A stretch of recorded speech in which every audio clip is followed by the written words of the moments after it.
Okay. Okay, what's up? I apologize. I know I'm a little late. I know we run it. I know you got updates on what we talked about last. So what's going on? Have has something come in? I'm in the trenches doing this video editing. So please let me know what's up. Yeah, I know you in the trenches, but right now, it's really looking good for Joe Biden. He's on pace to have 119 electoral votes so far to Trump's 92. The interesting thing is, New Mexico just came in, and Biden took New Sorry. Mexico. It's okay. New Mexico just came in, and Biden took New Mexico, and Texas is close as it's ever been for a Democratic presidential candidate. As the different counties keep coming in, it's looking closer and closer. It was looking like he was going to take Florida. Biden was going to be able to get Florida, but those Cubans have been storming back for Donald Trump in Miami-Dade County, just as we talked about. Just as we talked about. But you know what? I just got off with Sharice, and what she made me think about was the Puerto Ricans that moved to Orlando after the hurricane. So a Oh, lot of Puerto Ricans, and she was explaining that there's a split vote because in Puerto Rico, the mayor of San Juan got into it with Trump, and the Puerto Ricans got twisted in the game, and they were caught in this political battle. So it split. So I mean, that's another we didn't count that as well. Yeah. oh So yeah. this is interesting. Yeah, there's a lot of different little elements at play. Like you said, different little regions, people that Trump had to beef with. I think it's coming back to bite him in the ass now. Mm-hmm. You had those different situations where he got into it with certain senators or said certain things about certain states. And I really think it's really coming back at him now. Right now, it's projected that, like I said, 119 to Joe Biden, 92 to Donald Trump. It looking like Biden might be carrying Ohio and Pennsylvania. We were hoping Interesting. for Okay. we were hoping for a Georgia flip, but I don't think it's going to be a Georgia flip. I think Georgia might still go to Trump. But Well, with all the voter suppression going on in Georgia, I'm not now surprise. surprised. Yeah, but Trump has Yeah. to take Ohio or Pennsylvania to have a chance to win. If he doesn't take Ohio or Pennsylvania, it's going to be pretty tough, especially if he comes in and loses Texas. Well, this is the thing. If he loses Texas, it's over.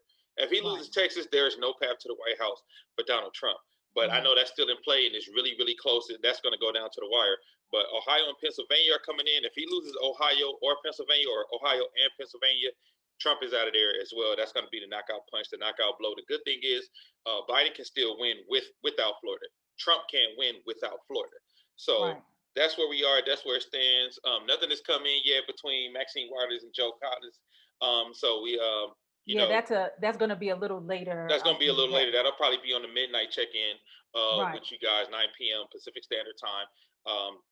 That will get some of those results in. But we haven't had a lot of surprises so far. But the biggest surprise is Texas is still in the blue right now. Right. Right. Yeah. Yeah.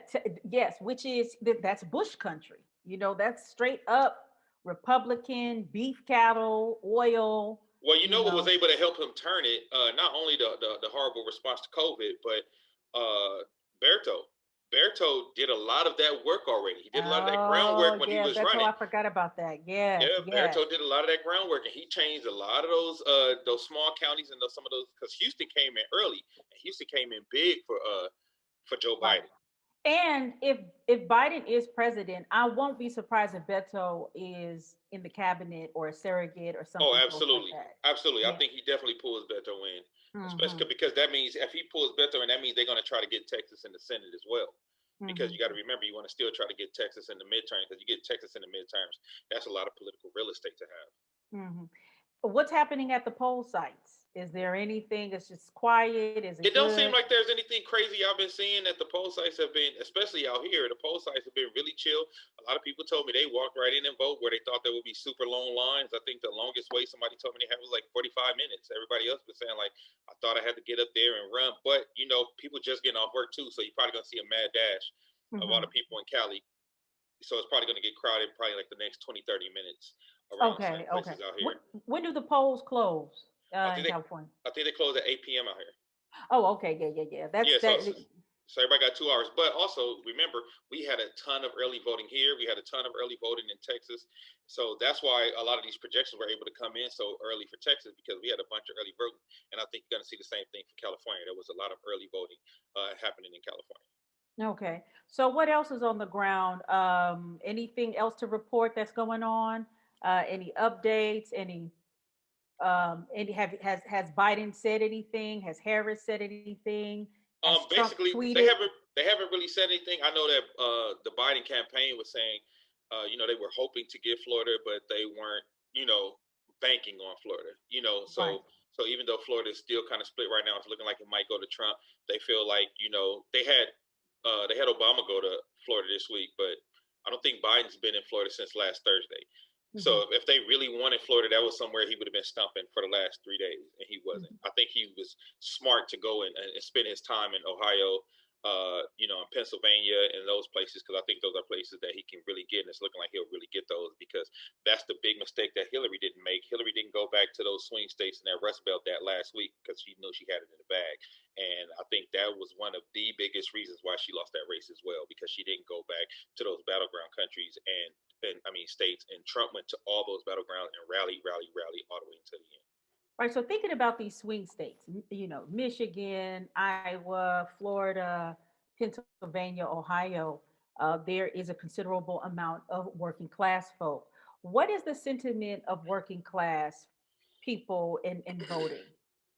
I think this time the working class people are starting to shift over to Biden and the Democrats, only because, again, the horrible response to COVID, and that response to COVID ended up being a lot of unemployment and a lot of unemployment. So a lot of the goodwill and good fortune that Donald Trump was living off of in regards to his economy, he lost right before the election. And I think you're seeing That's it now with interesting. those places in the Rust Belt, like New Hampshire right now. It's only 14% reported, but New Hampshire right now, Biden is up 56% to 41. North Carolina, 79% already reported, and it's still close, but it's 50% to 48. These are swing states. Ohio, 60% have reported, and it's 51 to 47%. And Pennsylvania, he has a huge lead in Pennsylvania, 65 to 34, but that's only 11% reporting. And Texas has 61% reporting, and it's close, 50% Biden, 48% Trump. What are some things that you think Biden did effectively? I wouldn't say good, but effectively in this campaign. I think some of the things that he did effectively was really try to reach out. He did a great job reaching the older black voters, because the older black voter is where the Obama votes live, and a lot of those Obama votes, people say it went over to Trump. So I think he was able to talk to a lot of those older black voters, and I also think he was able to get a lot of those undecided voters who voted for Obama and then voted for Trump to come back and vote for him. I think those are the things that he did effectively. And then in the home stretch, I think him and Kamala actually did a great job talking to black women, even though black women was going to be a great voting bloc for them anyway. But I think they just did a great job helping to settle some of those, I guess, uncomfortable and the uneasiness that a lot of black women had going into this election. Okay. Last question, and then I can't wait for the midnight check-in. Is because you have black women that were a large contingency to vote. You have this white working class. What do you think that if Biden wins, what does the cabinet? No, I actually have two questions. What should the cabinet look like? Should it reflect the voters, or what is it going to look like?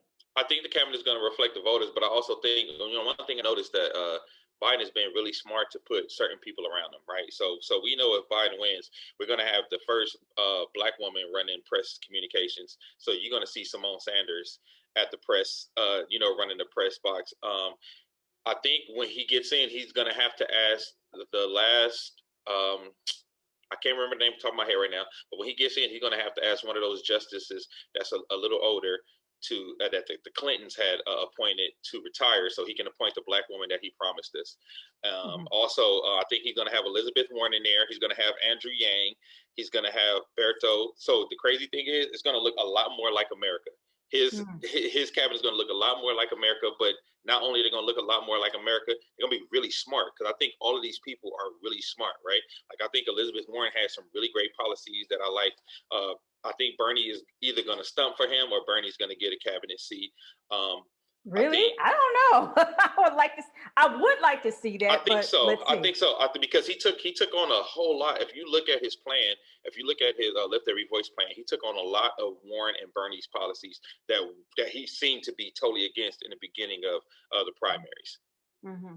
Okay, so I have actually two questions. Do you think Oh, I'm sorry. And Stacey Abrams is gonna be in there somewhere for sure Oh, because okay. she's been really close. So Stacey Abrams is gonna be in there somewhere. She's been really close. And if they don't, I swear for God, she gonna bust up in there. She gonna kick that goddamn door down. I'm Right. so sure on that one. Right. So yeah, this is gonna be really interesting. Do you think that Trump not being able to get a second stimulus bill passed hurt him tremendously? Absolutely. Absolutely. It hurt him tremendously. It hurt him tremendously because a lot of people had actually attributed the first stimulus bill to him. He had actually got credit from a lot of people like, well, Trump gave me the stimulus because he made sure he put his name on it. So some people really fell for the banana in the tailpipe and Mhm. believed that it really came from him and not from, the taxpayers, not from the Congress or the Senate. He took the credit. But that also means he took the credit when they stopped those talks and Mitch McConnell played him out because I know Mitch McConnell probably felt like he wants him out of there as well, right? Mhm. But Mhm. in order to do that, stop the stimulus talks right when because now you can't say I just gave you the stimulus. You don't have the stimulus. You don't have the economy. The two biggest things you could have ran on, and your corona, like stimulus, economy, and corona, all three, he failed going into this home stretch. And I think they are coming back to bite him, and you're seeing it now. Okay, last question. Trump said that if he does not win, he will challenge, he will not concede, and he will not leave the White House. What do you think that is going to look like? I think if Biden wins big, it's not going to be an issue. But I think if it's really, really close, I think it's going to be an issue, and I think he might actually see a president being escorted out the White House. Interesting. Well, we shall see. Well, there's still a lot to be counted. We have some more hours in, and I look forward to seeing you at the check-in at midnight. All right, see you at midnight. Okay, stay safe.